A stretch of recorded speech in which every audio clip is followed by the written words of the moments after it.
Why is minimum wage in a lot of states still $7.50? That was the price when I was 8 years old, and I was I 8 just years old said a that. very long time ago, okay?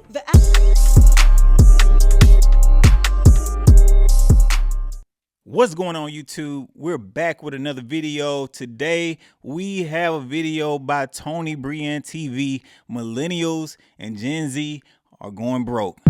Look, we've been making videos about how expensive things are. I really like the take on this. I haven't watched the whole video, so this is going to be some live reaction.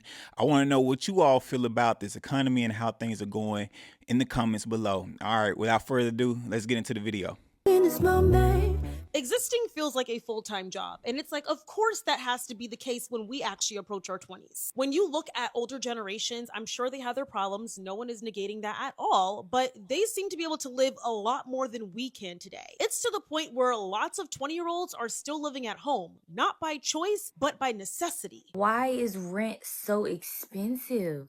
I've been telling myself all year that I'm ready to move to a different apartment. I'm ready to switch it up, because sometimes you get tired of staying where you stay. It's like having to pay for housing, having to pay like rent or mortgage. It's never going to go away. Like if you plan on being any type of grown, full-blown adult, you're going to have to pay rent. But it's like, how much are y'all willing to pay? What's the maximum amount you're willing to pay in rent? And for what? Anytime a one-bedroom apartment is pushing almost $2,000 and it's not even what you would call luxurious, I just think that's crazy work. It's taking these people 2 paychecks out of 1 month when they already only get paid twice a month. It's taking them 2 paychecks or a paycheck and a half just to pay rent. And by now, all the grown adults have sense enough to know that rent is not the only bill that adults have to pay. Rent and mortgage may be the most expensive bill, but let me just tell you that the car notes are running neck and neck. And every other bill, I done seen people with some crazy high phone bills. So it's just like, why is the rent so expensive? Getting an apartment, especially in a major city, is Yo, so no lies were told right there. Look, let me tell you. So I moved to the DMV area from Mississippi, okay? So if y'all can't tell from my slang that I have in my voice sometimes. I moved from there to the DMV area. Me and my wife had a 1-bedroom apartment, y'all. The rent for the 1-bedroom apartment, it was a small one too. It was a small one. It was like literally I could take a few steps and I will be from the kitchen to the living room. That thing was $2,500. Not only were we paying that, right? We were paying that, and we also had to pay for parking. I didn't even know this until I got into the area, because where I'm from, we didn't have to pay for no parking. So I had to pay $100. Well, take that back. First, I got a fine. I got a fine when I first got here, right? Because I didn't know about paying for parking. I drive a truck. She has a car. And I got a fine for parking in the street. I'm thinking street parking is free. No, that is not the case. It was $100 for the year. And it was $100 for me because of my job and what I do, right? I got a discount for that. But it was just like, man, I'm paying $2,500 for like a studio. And my mortgage at my house in Mississippi was half of that. And my house at home is like let me see, we got three bedrooms up in that joint. 3 bedrooms, a pool, some land and all that. And it was half of what I was getting in the DMV area. So it was no lies told right there. And I mean, like, then you ain't accounting for like Wi-Fi, phone bill, insurance, all that good stuff, man. It was exhausting. And it was like, man, why are we paying this much for just this little area? I just had to say that because, like I said, it was no lies told when she's saying that. It's ridiculous out here, man. almost impossible. Like, I genuinely want to know, when did being in your 20s mean you have to choose between savings and a lifestyle? Because at this point, that's what the government is telling us to do. People are saying, oh, if you want to save money, why are you always going to Starbucks to go ahead and grab a cup of coffee? When did grabbing a cup of coffee mean that someone deserves to be in immense debt? Why do we have to choose off of just very basic wants in order to live? At this point, even eating healthy feels like a liability. I'm sure so many of you can relate to this. Looking at your bank account, knowing that you're saving or you're spending very minimally, and you're doing everything right, literally by the textbook, the way the American dream was sold. You did well in school, you went to college, you had internships, you got a job or you attempted to get a job. Because we all know the work market is trash right now. Then say you get the career, you work hard, and you're not out here being reckless with your money. Maybe you do want to go out with some friends on the weekend because you need a debrief from such a hard and difficult week. But somehow, every Shit. single month feels like you are living paycheck to paycheck. This should not be the norm, but unfortunately, it is the norm for so many Americans today.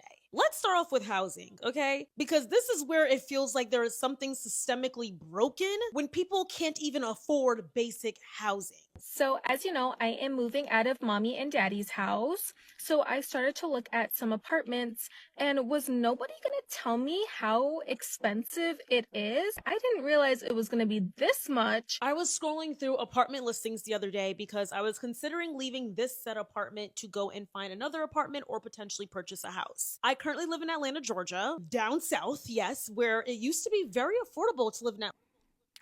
Yo, before she even, I already know where she going with this. Yeah, people saying down south like is where is at. Cost of living is good in Mississippi. Yeah, and even there is getting way too expensive for what you make. But Atlanta, man, I know people that move like from Mississippi to Atlanta. Everybody was going to Atlanta, so of course the cost of living was just gonna rise. And you know the scene around Atlanta too. So going to Atlanta was just out of the option, out of the picture, man. I was like, nah, we ain't moving there. So we ended up moving here to the DMV area. Got into my job, and it is like the balance is there. But for Atlanta, I didn't see the balance being there. But let me see what she got to say about this. But Atlanta these days has been giving New York City prices in some cases. I currently Yeah. live in a 1 bed, 1 bath plus a den, and that is costing me nearly $2,500 just to live here. And when I was scrolling on those apartment listings, I saw this beautiful apartment building, very nice. And it's in a safe neighborhood. Those things are very important to me. I want to be where it's safe. I want to be where there is a lot of security. And I think that should be the norm. But tell me why that studio apartment was nearly $2,300. Yes, a studio. 534 square feet. And it wasn't even necessarily in a luxury building, though they label every building luxury these days. That was just a regular apartment in Atlanta, Georgia, where there is some form of security and some form of safety. Why do I have to choose between living in an unsafe neighborhood or in the hood, whatever y'all want to call it, in order to have affordable housing? When has that ever been ethical? And even in the apartment today, I ended up deciding to stay in my building. I was trying to negotiate a more fair price because I got 2 months free in my apartment when I first moved here. And I kind of wanted to keep that price because nothing in this building has significantly changed. The building still is not at full capacity. So I was like, I think it's fair if I got a little bit of a discount. No one's asking for the 2 months free all over again, but can I get some kind of a discount because they raised my rent? They said Yo, so I don't know if y'all remember. It was like a little thing a while back in the news. It was like apartments. What they were doing is saying that they didn't have any space available, right? Well, they really did have space available, and it allowed them, or I ain't gonna say allowed them because they were doing this illegally, but they were putting prices of the apartments like way higher than they normally had it out of scarcity. So they would be like, yeah, we only got like two units available when they really got like 10 or 20, and then making people pay all this money, right? And they will continue to do that. So it's like you'll get your apartment, and then next thing you know, they be like, "Oh, no, we got two." You be like, "Whoa, I thought y'all just had two." So y'all should have one right now. So apartments were definitely doing that. I actually want to say it was around the Atlanta area. So yeah, man, it's getting bad out here, man. I hate it for people that don't really have a place to like live or like living with their parents, trying to get out in the world right now. Especially if you're not like a dual income kind of dual income relationship. It's tough out here, man. I don't see how people are making it like day to day. by 1%. But I was like, but what are we raising it by 1%? What has changed in this building in a year that is so different that it needs to be raised even 0.2%? And I mentioned the fact that this apartment is already overpriced, in my opinion. Do I live in a beautiful building? Yeah, I do. But I do not believe a 1 bedroom, 1 den, 1 bathroom should be $2,000+. For some people, that is more than half their paycheck every single month. And they refuse to do so after me giving a pretty valid case. Now, I decided to stay here solely because I did not feel like packing all my stuff up and moving. But if I really wanted to start a revolution, I would have got the hell on up out of here, because I feel like it's absolutely ridiculous that you don't believe that your residents that have already been here deserve to get a discount. But the new residents that have not shown that they are able to pay their rent every single month, they're getting these discounts. But it's the same repeated cycle, because those new residents will be seasoned residents and then they won't get that discount either. It's corporate greed, point blank, period. And what annoys me so much is that my mom, she lived in Atlanta when she was around my age. And she told me that she was paying $900 for a 2-bedroom, 2-bath townhouse in Atlanta in the late 90s. The fact that a 2-bedroom, 2-bathroom townhouse was $900, and within 20 to 25 years, that price has nearly tripled. It's ridiculous, it's infuriating, it is angering. And I told you I was even considering getting a house, which is still a possibility. I do want to be a homeowner next year. We shall see. But in order to live in Metro Atlanta, you will have to get a townhouse. Townhouse comes with HOA fees, and sometimes those HOA fees are absolutely ridiculous, and the people that are Ooh, HOA fees, man. HOA fees, I feel like that's the biggest scam in the world, yo. Oh, man. So I live in an HOA now. I had never been in an HOA before. Got up here, HOAs everywhere. HOA. And I'm like, what are we paying for? I get the sense of being in an HOA as far as like trying to keep the community safe, or, you know, make sure it's not getting cluttered, making sure the value of the home stays the same. But when you paying them HOA fees, it don't even seem worth it. I kid you not. It was a guy at work. Now, my HOA fees, I thought my HOA fees were high in my house, right? It's a guy at work. He said he was paying almost $5,000. Now, was he lying? I don't know, because there was some other people that was like, I was like, you paying $5,000 a month in HOA fees? If I'm paying $5,000 a month to HOA fees, man, my dinner better be cooked. I need to have concierge service for my car, valet parking. I need to have multiple parking spaces. Have no sound. I need to have everything for that. He was saying he was paying $5,000. Now, was it a stretch? I don't know, but it's kind of believable because these HOAs are out of hand, man. If you stay in an HOA, I feel sorry for you. I feel for you. I stay in an HOA too. I'm going to the next board meeting because I got to see what's going on with these HOA fees. HOA fees can change the price at any given moment. So that doesn't feel like the safest choice. It makes me feel uncomfortable with buying a house. Why can't I just buy a regular home? But no, a regular home, not a townhouse with no HOA fees, is nearly $500,000. And most single young adults cannot afford that. People with a full-time career should not need to get a roommate in order to afford living in a 1-bedroom, 1-bathroom apartment. But that is the case for a lot of 20-something-year-olds in major cities specifically. And people are saying, well, why are y'all living in these major cities? Y'all should go here, here, and here. Why should we have to live in West Bubble in our 20s in order to live a sustainable and fun life? And you wonder why depression and anxiety has skyrocketed. It ain't even got to do with having a fun life too. It's where the money at.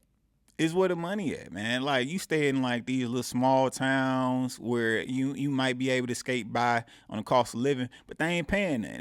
It's so many places still, like the minimum wage is the same as when I was a kid. I remember seeing the little posters, you know, they had like the minimum wage. They had to put posting like restaurants and stuff, and it'd be like minimum wages like $7.25. You can still go, and that's when I was little. I'm 33 now. I was a little kid when I was seeing that. You go around the same restaurants and stuff like that, the minimum wage is still like $7.50.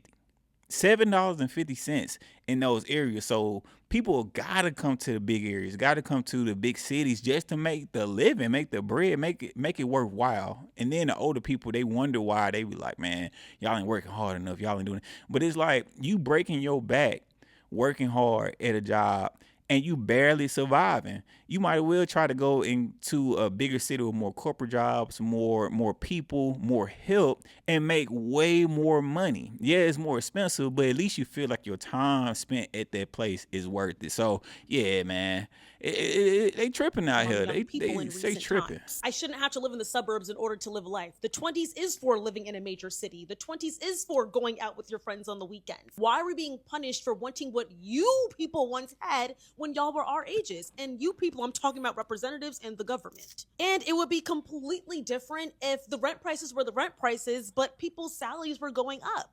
But no, minimum wage has been minimum wage forever. Why is minimum wage in a lot of states still $7.50? That was the price when I was 8 years old, and I was 8 years old a very long time ago, okay? The average rent in major cities is between $1,800 to $2,500 a month. But the recommendation is that you shouldn't spend more than 30% of your monthly income. So by that logic, you'd need to make between $6,000 to $8,000 a month to live comfortably. And comfortably is an understatement. That's $72,000 to $96,000 a year just for housing. And mind you, most Americans don't make past $60,000 a year. So the math definitely isn't mathing. And then you have all the older generations saying, well, then go ahead and buy a house. You shouldn't have to rent. For Gen X, the average home was about $150,000. And let's not even get into our grandparents. Our grandparents were basically buying homes for nickels, pennies, and dimes. The houses our parents bought for $150,000 is now worth $600,000.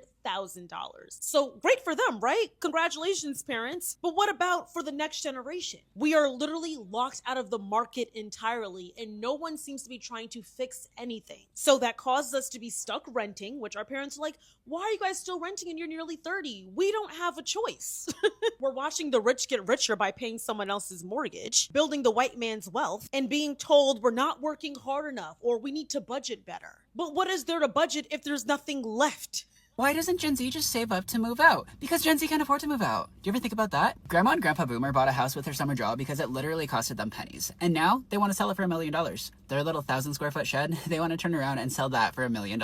Or even think about how up until the 80s, most people's incomes grew at the same rate as the 1% did. And the debt to income ratio was actually manageable back then. But nah, because y'all only want to look at things at the surface level. It's easier to ask, why doesn't Gen Z just save up to buy a house, instead of asking, why have we let the system get so bad that life is actually unaffordable for the average person now? It is so frustrating to hear boomers, as people like to call them, complain and try to tell us that we're not working hard enough when we are working quite hard, literally, just to afford half what they could get when they were our age. Not even get into grocery prices, okay? Let's say you found an apartment that you barely could afford. Oh, we didn't even mention furnishing the apartment. Furniture is so expensive. You can't even get a decent couch for less than $1,000. That's why I recommend Facebook Marketplace, y'all, okay?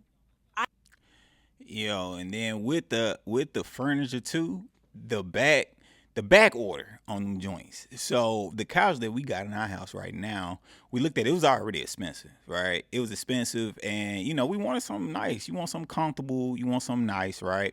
It ain't gotta be the top of the line, but you at least want to be able to chill on it, right? The backlog on the thing was like 3 months. So not only are you paying crazy prices for it, you can't even get it.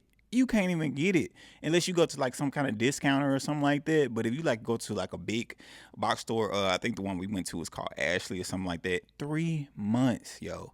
3 months to get your own shit.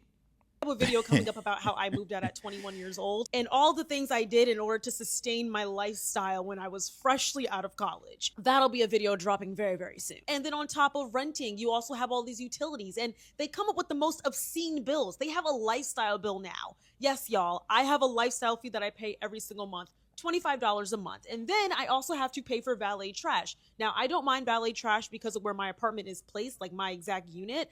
I need valet trash, but it's not even optional. They kind of force you to pay that. And then I have to pay $30 a month on top of that in a garage that is already here.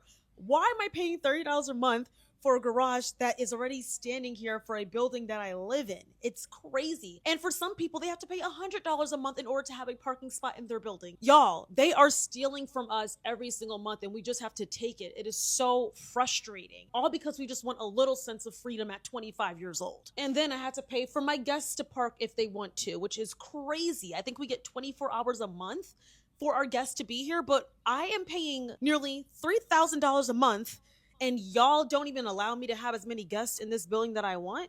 Like, it's so annoying. It's frustrating, but it's literally based off of the most basic necessities, which is safety, which is really important to me. A decent unit where I don't have to expect roaches crawling up inside of here. These are all basic necessities. It almost feels like we're in a third world country because we want these basic necessities, and they act like we're asking for a Rolls Royce in order to live in here. But yeah, let's get into groceries. Do y'all see the price of eggs? Do y'all see the price of bread? Do y'all see the prices of meat? The bare minimum costs nearly $100. Yesterday, I just went to the grocery store and I went to a cheaper one. I went to Kroger. I don't go to Publix anymore because I'm trying to save some extra money. I go to Kroger. What did I buy at Kroger? I got 2 small boxes of bone broth, 2 containers of ground turkey, 15 containers of sardines. Mind you, sardines are about $1 each, and almond milk. You guys don't know how much that bill was? $111. Yes. It's crazy how much we've normalized grocery prices, but it's not normal at all. Getting 6 to 7 things should not cost nearly $100. And Yeah, so I did a video on that about how high the groceries have gotten so far. What I have learned to do though is meal prep. So meal prepping has saved me so much money, but you got to learn how to do it right. You got to buy in bulk. You'll have to eat sometimes, eat the same thing, back to back. But it has saved me. When me and my wife, we would like going grocery shopping, especially when we moved here. We were spending like $100, $200 for some food, and like it'd be like one meal. It'd be one meal, it'd be one meal, maybe 2 meals. But now, like meal prepping, now I done figured out how to do it. Meal prep on the weekends. I done figured out how to make that thing stretch throughout the week. I maybe spend like $150. You gotta just know how you get it, how to make these portions right. About portion control too. But yeah, meal prepping has saved me so much money on groceries, but it's still high though. It still don't negate the fact that groceries are too expensive today. You can't even eat, man. I remember very clearly when I was in college just 4 years ago. And granted, I would shop at Aldi or Walmart because I was more on a budget, but I don't remember prices being this high. And I would get a lot of stuff. I never went over $80. But with all the stuff I used to buy then, when I was at Aldi and Walmart, I guarantee you it's nearly $200 now. Prices are going up and up and up, and nobody is doing anything about it. Gas prices are insane. Electric bills are insane. If you live in Georgia, y'all know Georgia Power be tripping. And let's not even count for car insurance, health insurance, car maintenance. All of this is adding up on a consistent basis. When you look at all of those things, you're looking at an additional $1,000 plus a month on top of your rent to live. And the thing is, these aren't luxuries. These are necessities, especially in today's society. But they feel like financial catastrophes when you already feel spread thin. I shouldn't have to decide between getting salmon or getting a Hot Pocket because a Hot Pocket is a lot more affordable. But then you get judged for eating unhealthily and that you don't try hard enough. But it's because prices are so sky high. Gym memberships are hella expensive. A lot of gym memberships, you're spending an additional $30 to $50 and in some cases over $100 a month just to stay fit. And we just spoke about the necessities, and I don't think I'm missing anything else, but let's talk about leisure things and just living your life and creating memories. Going out and hanging out with your friends or trying to develop new hobbies feels as if it's supposed to be a luxury when it should just be a part of life like it was for our parents. Going out to a restaurant, going out to dinner, getting drinks, okay? That is a $100 to $200 bill. Then let's not account for nightlife. A lot of places you have to pay to get in. Then if you just want to sit for a second, you have to pay for a $400 bottle that costs $30 in the store. Then there's coat check. Then there's Uber rides. Uber's there and back. Tipping culture has gotten out of control. 18% is considered the bare minimum, and you're looked at as cheap if you don't tip 18%. And so you're like, you know what? I'm gonna do something that people always say to do. They say to go and travel. You're young, go on a vacation, take a trip, go out the country, go experience a new city. Do y'all see the prices of flights just to travel within the United States? A simple trip within US soil can cost you $400 to $500, and then you get to said destination, and then the hotel prices are super expensive. Food at the airport, you're paying $20 to $30. A water bottle, water which should be free for everybody and accessible for all, that can cost you $10 at the airport. Then you have to pay for transfers to the airport, and then you have to pay to check your bags. Y'all remember when most airlines it was free to bring in a carry-on bag? Yeah, no. Now for a lot of airlines, well, the cheaper ones, you need to pay nearly $100 just to pack your stuff onto the plane. It is getting out of control, and it is exhausting to see this every day. Just wanting to live daily life experiences. I remember when I went on a trip to Chicago, thankfully I was able to use my Amex credit card, but still at a nice and clean hotel, it was nearly $300 a night to stay at that said hotel. And people can be like, well, you should just pick a more affordable hotel. Why do I have to minimize simple things like clean sheets, a clean hotel room, concierge service, things of that? And you know the crazy part about it, a lot of hotels right now don't even do like daily cleanups. I remember it was a time like where you go to a hotel room, it was like a time where they knew you were out of the room. You'll come back, you'll have fresh sheets and everything. Now, especially post COVID, you gotta call them. You gotta be like, hey, can y'all come through and take my trash out? Can y'all change the sheets? And then they'll hit you with our crew not on today. You know, we only do room service Monday, Wednesday, and Friday. Well, shit, I'm here Tuesday, so I ain't gonna, so I can't get nothing for today. Man, okay. Sort in order to go on a trip. I feel like that should be a part of the entire trip experience. Now, if I'm going to a budget hotel, the budget hotel should cost $10 to $20 for me to stay a night. But no, those budget hotels are also running you almost $100 a night. There's no. Nah, I ain't staying nowhere for $10 a night. I ain't staying nowhere for $10 a night. Nah, man, you might well stay at the house for that. You gonna come back with something. You gonna catch something. You staying somewhere for $10 a night. Middle ground, okay? And then when you just want to feel pretty or feel nice about yourself, if you're a girl, getting your hair done, getting your eyelashes done, getting waxed, getting facials, all of these things are seen as luxuries now. I feel like getting your hair done should not be seen as a luxury. I think it should be considered a basic need or necessity. But all the girlies are charging hundreds and hundreds of dollars to get the most basic hairstyle. And if y'all have ever gotten a sew-in or a quick weave, you guys know back in the day, a quick weave was supposed to be significantly cheaper than a sew-in.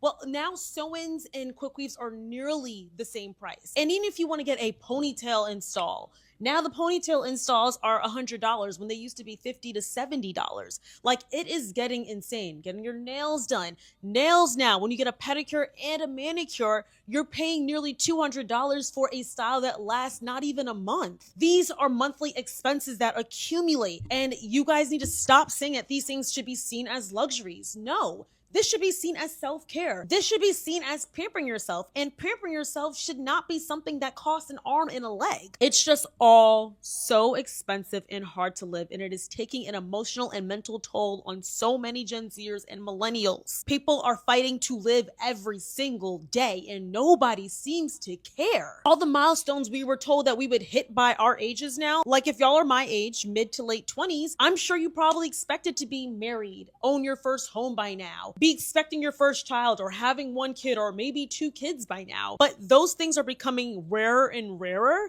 I mean, do y'all see the birth toll rates are dropping significantly? It's because people cannot afford to live. Having a kid right now seems like a financial mistake, quite frankly.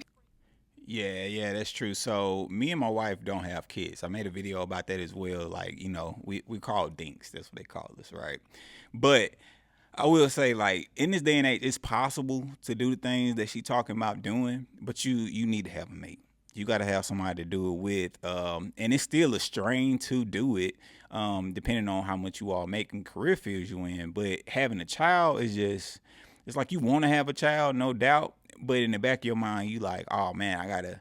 It's not even about giving up time and giving up what you want to give. It's about being able to adequately provide for that child, like have the money for that child, be able to provide the daycare, the insurance, be able to feed that child. And you like, man, do I need to put that on somebody that didn't even ask to be here? So I know a lot of millennials, we're thinking about that for sure. We like, you know what? It's probably better off I just leave that kid where they at, because it's just too expensive to try to take care of one. Punished for being single, you get punished for being married, you get punished for being a parent, because once you become a parent, now you got to think about daycare, you got to think of childcare costs, you have to think about healthcare. Pushing out a child is nearly $1 million in some cases. And all of these things you should be preparing for if you are smart financially by saving your money. But how can you save money that you don't have? So that causes a lot of Americans, young Americans, to feel like failures, like they're not adult enough, like they're not successful enough, like they're not trying hard enough. And you wonder why so many young people want to become content creators. You wonder why so many young people want to be streamers, they want to be YouTubers, they want to be TikTokers, they want to do sports betting, because living the American life that we were sold does not allow you to pay for basic necessities without living paycheck to paycheck. We are literally in a generational economic crisis, and I would dare say a recession, though that has not been announced yet. Wages aren't keeping up with inflation, housing costs have skyrocketed, education is more expensive. Healthcare is more expensive. Everything is more expensive except our paychecks. But the rich keep getting richer. And we're tired, we're exhausted, we're burnt out.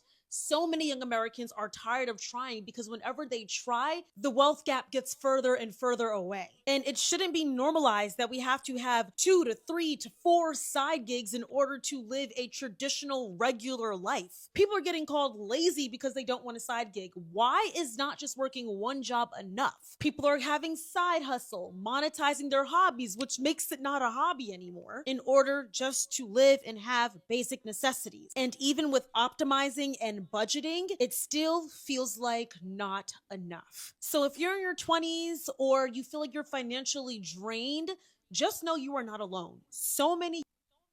Yeah. So that's the video. Look, man, it's rough out here. So I want to know how do you all feel in this economy right now? Do you feel burnt out? Do you feel like you okay? You know, are you dual income? Are you single? Do you live with your parents? Do you have a house? Like, I want to see in the comments, like, how are you all living through life right now? And you know what, your experience might help somebody else to be able to come out of what they're going through, or even let other people know, like, hey, you're not the only one going through this, because times are hard. So yeah, this is the video. I hope y'all enjoyed.